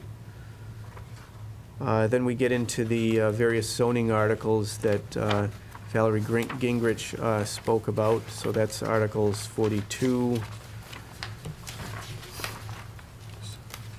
Article 43 was covered previously. Article 44, Article 45, and Article 46, the temporary moratorium for recreational marijuana. And then then after that you get into the petition. Well, actually, there's one other article, which is the accepting of the street, and then into the petition articles. So this is the draft, and the expectation is that this would be presented to the board on the 13th. Okay, thank you. So moving into communications, please. Communications. First, we have a letter from Representative Maselli. This is in response to the discussion and the request for an opinion with regard to the proposed bill that was dealing with immigration, and I'll just read this rather than trying to summarize it. He writes, I write to you today on the topic of SD 1596, an act to protect the civil rights and safety of Massachusetts residents, which directs the Commonwealth of Massachusetts and its 351 cities and towns to not participate or collaborate with federal immigration enforcement. The bill would order cities and towns to do several things, such as refusing to disclose criminal information, to refuse federal orders to create or contribute information in regards to one's immigration status, and more. Created by Senator Eldridge, the proposed bill has picked up considerable attention in the State House as well as the news. I hope today, through this letter, to clarify my thoughts and opinion on the matter. While everyone should be able to achieve the American dream, even if born abroad, I am firmly in support of them only doing so via legal routes, which have vetted individuals' backgrounds and ensured that these immigrants would contribute directly to our society. America has always been an immigration nation, and it is a source of pride for any family here to trace their family history back generations. Some families are even lucky enough to even find the paperwork from when their ancestors first came to this great nation. I do not believe that anyone, elected or unelected, would be against allowing educated, law-abiding, hard-working individuals the chance to move to the United States, provided we benefit from their presence. However, to allow anyone to enter and live in our community, state, or country who is being sought by federal law enforcement, residing illegally, or commits a serious crime while on immigration probation, to me, is absolutely foolish. Not only are they offending their adopted home by ignoring the laws and customs, they are subtracting from society by using public assets for their criminal proceedings, as well as robbing the citizens of life and property. How the federal government, who is responsible for enforcing immigration laws, plans to fix our ongoing immigration issue is yet unknown. We here in Massachusetts should instead focus on what we are tasked with. That, to me, means working on continuing our education success, encouraging innovation and job creation, and more. Debating how illegal immigration is addressed is a power reserved by the Constitution for the federal government, and that debate should take place there. I would also like to add that it goes without saying that I would never support any legislation its final enactment stage that jeopardizes the safety of citizens of Tewksbury and Wilmington. As it stands, I do not support SD 1596 in its current form. Representative James Maselli. Also, there was email correspondence from Representative Kenneth Gordon, and I'll just read this as well. I had sent an email to both representatives inquiring about their stance on this bill. It's with regard to Bill 1596. Thank you for writing. It's interesting that you asked about this bill because I have struggled with it after the events of last weekend, in which the administration of Washington issued an order refusing to accept people based upon their country of origin as opposed to the conduct in which they engaged. I decided to support this bill in principle, but I don't agree with the way it is written. I think it improperly intrudes on the authority of towns and cities to make their own decisions, and it includes some directives that are unenforceable because it takes away the authority from the federal government that I think preempts our state-based power. If I had to vote on it the way it is written, I would vote no. But if we are able to take out the parts I think are unenforceable or improper, like the intrusion on municipal government, then I may support it. So I'm sorry if this sounds wishy-washy, but I support it in principle and will work to make it better. I was the House Vice Chair at the Joint Committee on Elections Laws, and if I'm reappointed to that position, I will have the authority to revise it. We cannot let it intrude on the independent role of municipal government. So, Selectman McCoy, I wanted to let you know that these two pieces of correspondence have come in. We're still waiting for correspondence from the chief. It's my understanding that he has a meeting for police chiefs in the area, and he wanted to have the benefit of attending that meeting because he believes that it's going to be discussed during that meeting. So once we get some update from him, he indicated to the manager that he would be providing feedback. So once we have those three components, then I would put it, on an agenda if that's what you'd like to do, and we can take it up. And I'd like to say, relative to the two components from both representatives, I'll just say right now, I accept both letters, but I especially like and accept the letter my uncle wrote, to be totally honest with you. But I'll accept both reps. It's acceptable in its form. That's all. Thank you. Well, I just wanted to be Yeah, complete update with with the you chief, that, yeah.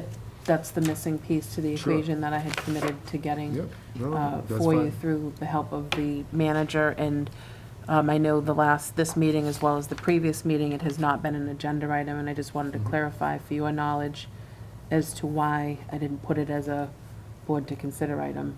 But that's certainly not for any particular reason other Not a than just problem here. completeness. It's fine. Yep, thank you. I don't know if you had anything else to add or if that No, covers it. that covers it. Yep. May I, Yes. briefly? I had occasion, kind of just bumped into Senator Tarr, excuse me, last weekend, and we just had some small talk. It was at Mount Wachusett, we were skiing. And so we just had some small talk, and he made mention of this Senate bill, and assured me that I could assure you folks, my colleagues, that he in no way supported any of the language of it. He intended and has intended to indicate that in a formal, a letter or an email or something. He just hasn't gotten around to it. He's had some stuff that he's dealing with. But, for whatever it's worth, he wanted me to convey that message to you folks that he is not at all with, I forget the senator's name. Senator Eldridge. Eldridge, yeah, thank you. And I would dare say that I agree with you, Mr. McCoy, that this Representative Maselli hit it on the head, and I admire him for taking the time to write the response that he did, and I agree with his assertions on it. So thank you. Next under correspondence, we have a letter to Patricia Leavenworth, who is in charge at Mass DOT, the Highway Division, regarding the new Boston Street Bridge. I won't read the entire letter, but basically hit the highlights. The letter notes that we had representation at the February 1st 25% design meeting in Woburn, and that we had representatives from Woburn attend the Selectmen's last meeting on the 13th. We talk about the recognizing some of the potential benefits to the project, which include allowing traffic to access Anderson Regional Transportation Center and access the highway from that section of Woburn. We also talk about the fact that this project has been a long-running endeavor, and over 10 years, in fact, and that during that time frame, there's been a considerable amount of change in this particular area of Wilmington. Restaurants have come online, residential apartments, nursing home, commercial expansion at Analog, and then the FedEx operation on Industrial Way. As a result of all that, we're seeking to have the Central Transportation Planning Staff Model, which was originally developed back in 2007 and projected the traffic flows and impacts. We're looking for that to be updated to the current environment. And then we're also requesting traffic impact studies be conducted at 5 particular intersections: Woburn Street and Lowell Street, Woburn Street and Eames Street, Woburn Street and Industrial Way, West Street and Lowell Street, and Main Street and Eames Street. And then we finally note that we encourage continued communication throughout the remaining phases of this design. Madam Chair, could I? Yes. I was going to say something, new business, if you don't mind, we're on the topic. I don't plan on making a motion. I just, through you, Madam Chair, if we could just have the town manager, because we're seeking information, to seek a little more information, just a little bit of fact-finding. I think the bottom line, the key to Woburn is to get the traffic over the railroad tracks. That's the key. If you take a look at here, and I was looking at this prior, if you take a look at here, it ends here. What I'd like to ask the town manager, if he could have the town engineer take a look, and we're looking down another half a mile or so down this way. We'd be looking at Atlantic Ave of the cul-de-sac, and that comes out at the opposite side of Merrimack Street. And if there is a way of doing the bridge down there, then it's almost a straight shot to the target, about a quarter of a mile, a little bit off to the left, where I-93 is. They keep on saying how it's all gonna go down our presidential way to I-93, but if they move that bridge down about another half a mile, and like I stated, Atlantic Ave at the cul-de-sac, and it comes out opposite to Merrimack Street. Now, I don't know the geographic area 100%, but I looked at it, and the town engineer would know a lot more than I.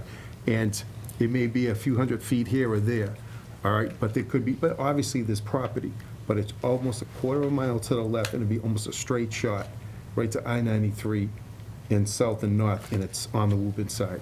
And if the town engineer, and I respect him, if he comes back and says we can't do it, but I'd feel comfortable if our guy, through you, Jeff, through you, Madam Chair, and the board, talk to the town engineer in Woburn to see if it's feasible.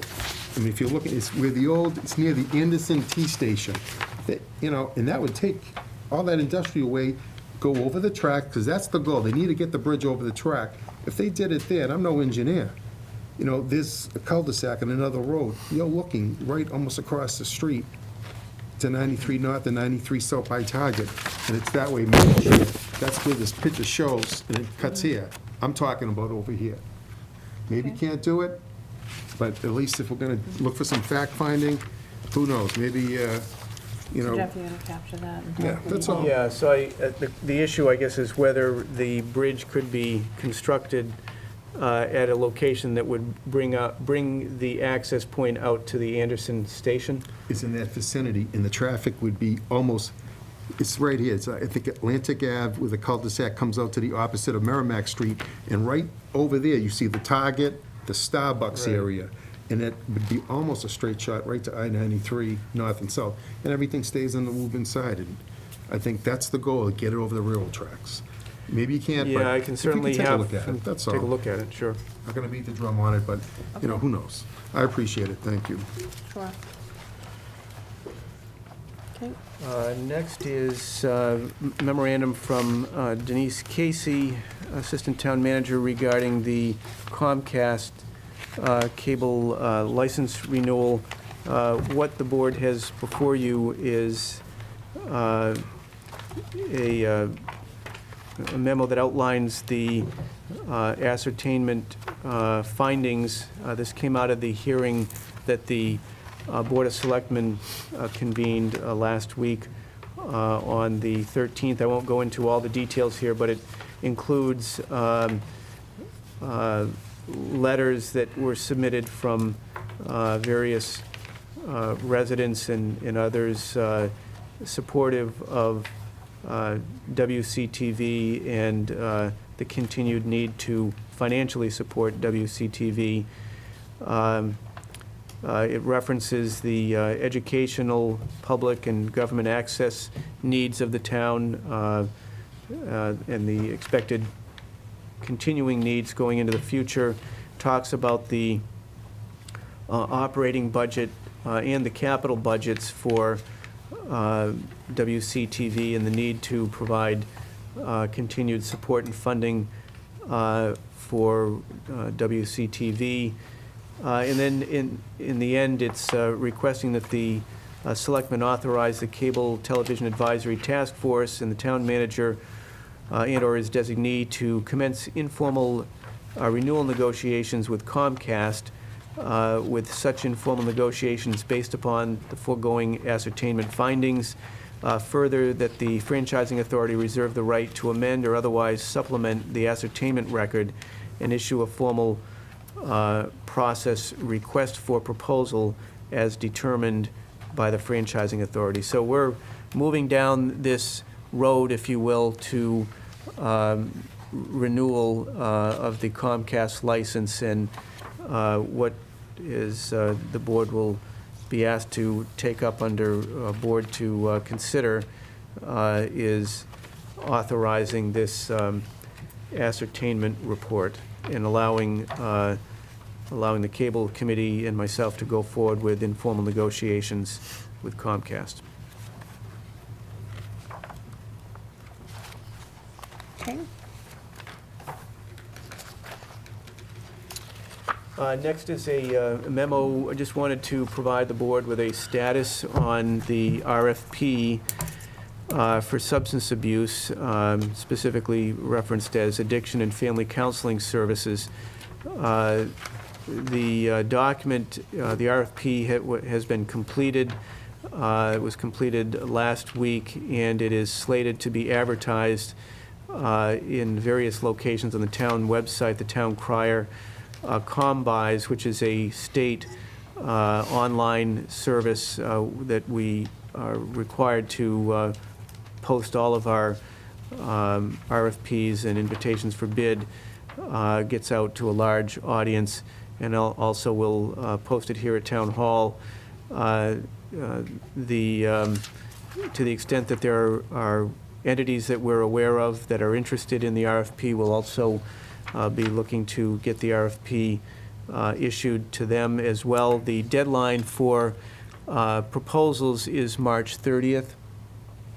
I've asked 3 individuals to serve on a proposal review committee, Police Chief Mike Bagonis, Health Director Shelley Newhouse, and Director of Veteran Services Lou Samaglia. And their purpose will be to review the proposals that come in. There's a criteria that they'll have to go by in terms of the selection, but come back to me with a recommended vendor who will provide the services that we're seeking, and I go on in the memo to outline some of the types of services that we're looking to procure. Okay. So to be clear, if I may. Sure. And I wasn't sure up until this moment, the intent here is to contract with a third-party agency or firm that specializes in this type of counseling service, and not to bring on a staff person with that expertise. That's right. From my perspective, I think we ought to go the route of contracting for these services initially. I think when we have, a year from now, and we're in a better position to know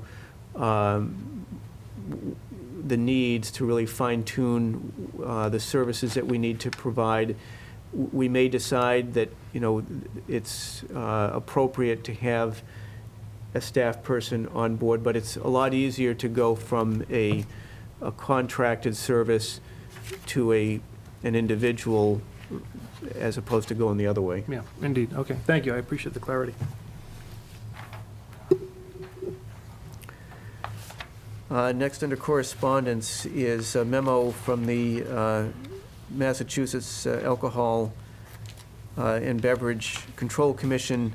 This is with regard to an advisory on serving wine in private clubs. Essentially, the advisory indicates that as of January 13th, club license holders may permit patrons to bring lawfully purchased wine onto the premises to consume with meals purchased at that establishment. It lays out the parameters that they have to abide by for that. And we have correspondence from Jane Lyman from Comcast, just noting that there's a couple of programs, Esquire and Esquire HD, that are no longer being offered as of March 14th.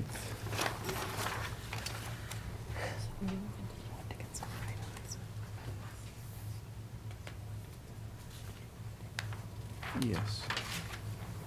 All right, before we move into the remainder of the board to consider items, I just wanted to take up the cable ascertainment report with the exhibits. Basically, per the commentary of the manager and also the memo that's attached on the front, it indicates on Monday, February 27, 2017, the manager would be asking the Board of Selectmen to vote to accept the ascertainment findings, and a vote by the Board of Selectmen does not bind us to any of the language in the ascertainment findings. The vote by the board authorizes Jeff and the members of the Cable Television Advisory Task Force to enter into informal negotiations with representatives from Comcast. So at this time, I would entertain a motion to that effect as stated by me as the chairman. So moved. Motion been made. Do I have a second? Second. Any further discussion? Hearing none. All those in favor? Unanimous. Thank you. Okay, and then the next board to consider item is the neighborhood block party request. Just to note, we do have Monica Archer here in the audience, I believe, as well as a neighborhood resident as well. So I just wanted to let you know that, Jeff, as you're taking this item up. This request was received February 14th. Looking to have a block party on June 24th from 4 p.m. to 8 p.m. This would be for residents of Apache Way and Bailey Street. And the plan, there's a map actually that was provided for the board.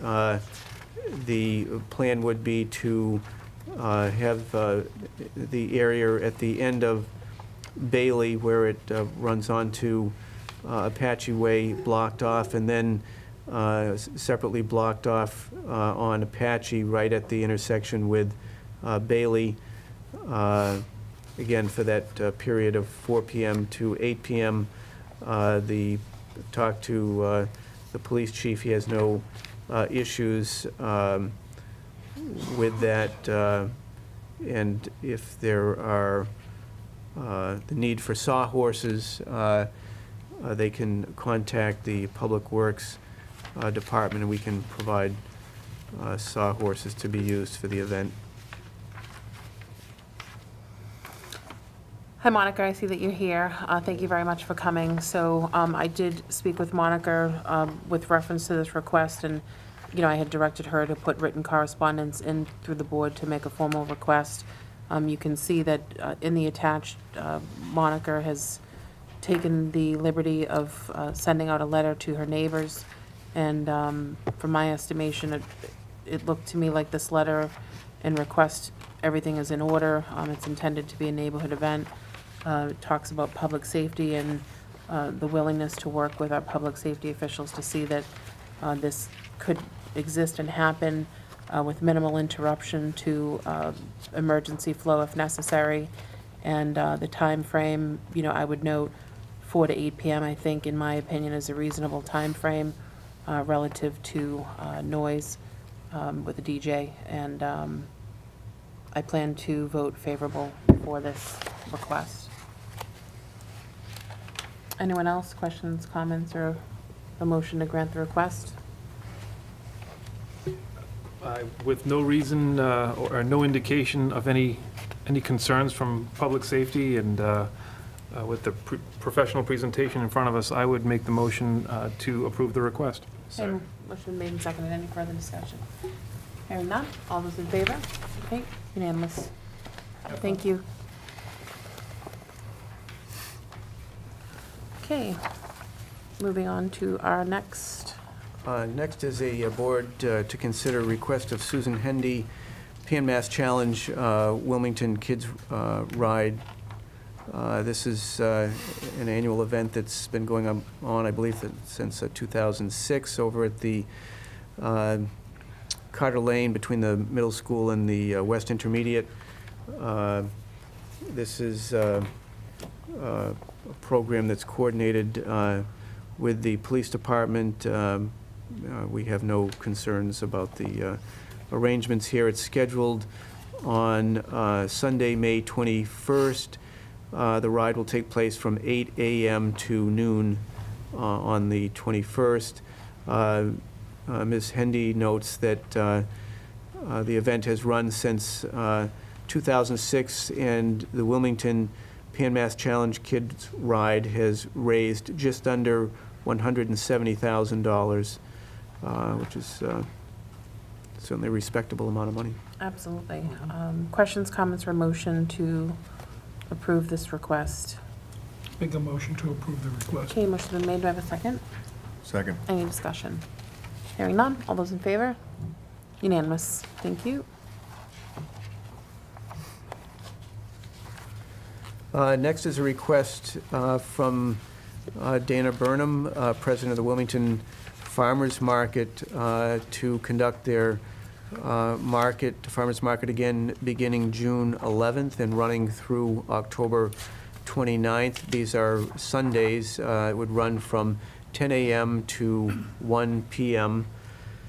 And the only date that I believe would have a conflict would be July 2nd, which, as you will recall, is part of the July 4th festivities. The plan is to have the Sunday, July 2nd as a fireworks day with the rain date on the 3rd. So I would just suggest that we stay away from the 2nd, but otherwise I see no problem with this request. Okay, And the questions? Oh, sorry. hours are 10 a.m. to 1 p.m. Okay, apologize for that. So questions, comments, or a motion to grant this request with the exception of the date July 2nd, which is a Sunday, as just mentioned by the manager? May I ask a question? In Ms. Burnham's second paragraph, she states, as in the past, if the market interferes with Fun on the Fourth activities, we are willing to close the market on that Sunday. Additionally, if the Fun on the Fourth committee or the town would like to coordinate some kind of an event with the market, we would happily work with them to make that happen. Has that, I mean, is that still, I guess I'm concerned that if we vote to exclude the July 2nd, does that preclude them from making some other arrangements with the 4th of July committee or the town for some type of a, I don't know, a hybrid event that includes the market at some point? Do you follow the question?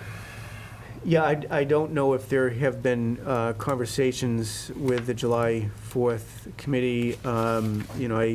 It's certainly possible if the committee feels that it can be worked into their program. That area where the event typically occurs is assuming that the layout is similar this year to the way it was last year, will be an area where the smaller rides are, but that's not to say they couldn't have a booth perhaps at the on the common somewhere. So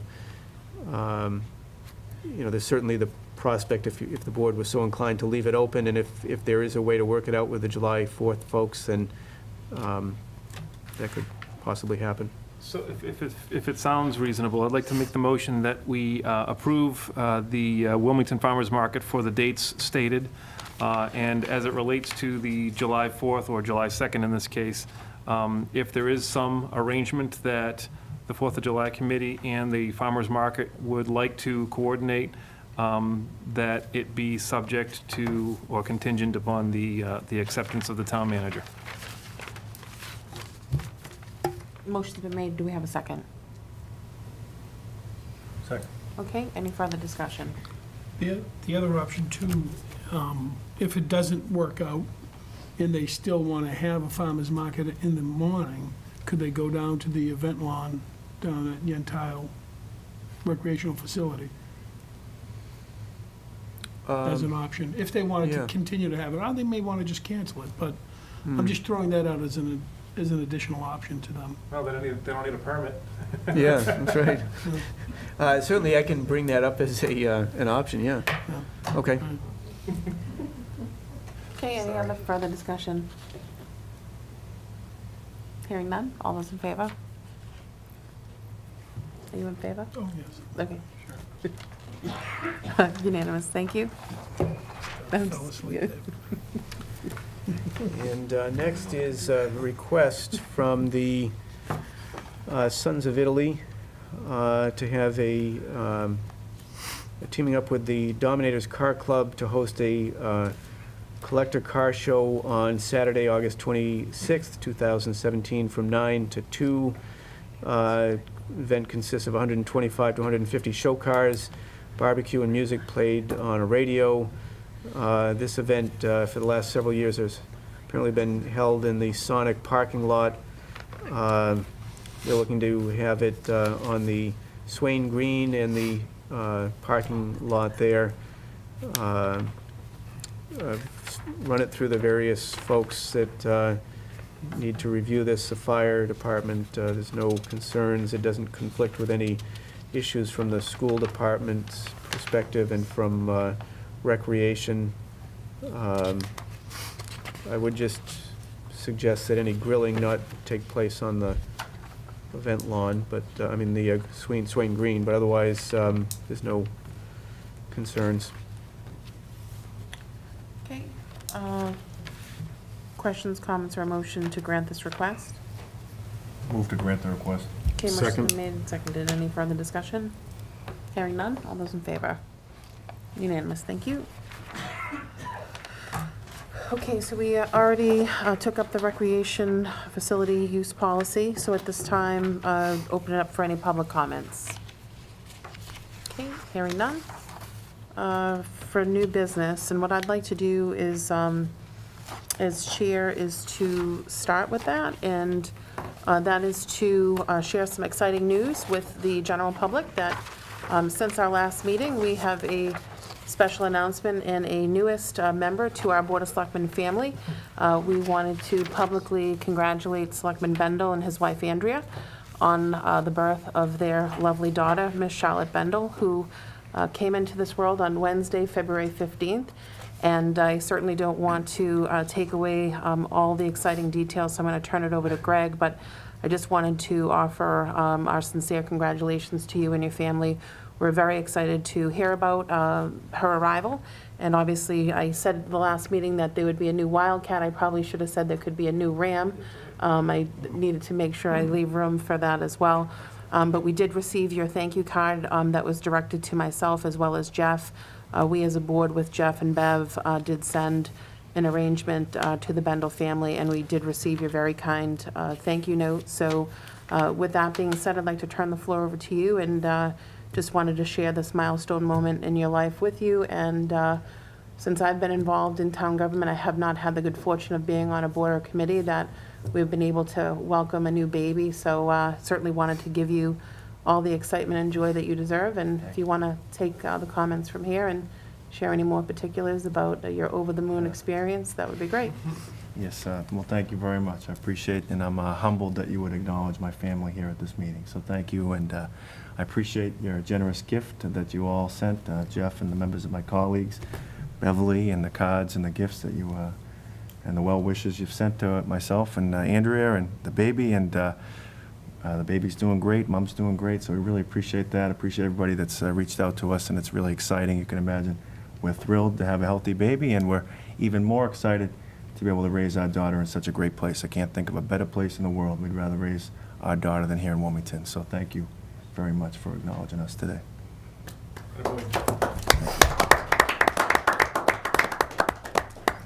Can I just congratulate Selectman Bendel? And just for the viewing audience, they cannot see his bloodshot eyes. But I believe he's been awake for a long time, and I've been kicking him under the table so that he would stay awake. And you did catch He me did a nice yawning job, a little yeah. bit while. You Thank made me you. I yawn because you apologize. yawned. Thank you. Anything else on this side of the table? Okay, over to my left. I'm good. Nothing tonight, thank you. All right, and just want to wish a happy birthday to my mom, who's 65, and I missed her birthday party tonight, so happy birthday. So, moving on to important dates. Tomorrow evening, February 28th, is the Finance Committee meeting at the library. They'll be discussing recreation, library, and elderly services. That meeting begins at 7 p.m. In the Banda Room. March 2nd, Finance Committee meets here, Room 9 at 7 p.m., Wilmington Public Schools. March 13th is the next Board of Selectmen's meeting here at 7 p.m.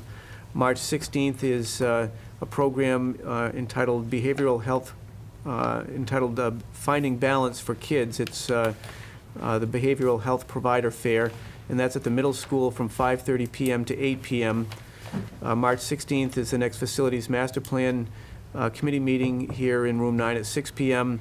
March 18th is PFC John F. Landry Jr.'s 10-year anniversary breakfast. It'll be held at the Wilmington Knights of Columbus, 9 AM. You may recall that Mr. Landry is a resident, or was a resident of Wilmington, was unfortunately killed in the engagement in the Middle East. March 21st is the Finance Committee Planning Board joint public hearing relative to the warrant articles in the town meeting. That's going to be in the auditorium, starting at 7 PM. Last day to register to vote, the annual town meeting and the town elections is April 3rd, and the town elections, town clerk's office will be open 8:30 to 8 PM. And then additionally, Jeff, we have a Board of Selectmen meeting on March 27th, correct? We do. Okay, so just make sure that you guys add that, March Yep. 27th. So, okay, anything further, Jeff? That's it. Okay, anyone want to make a motion to adjourn?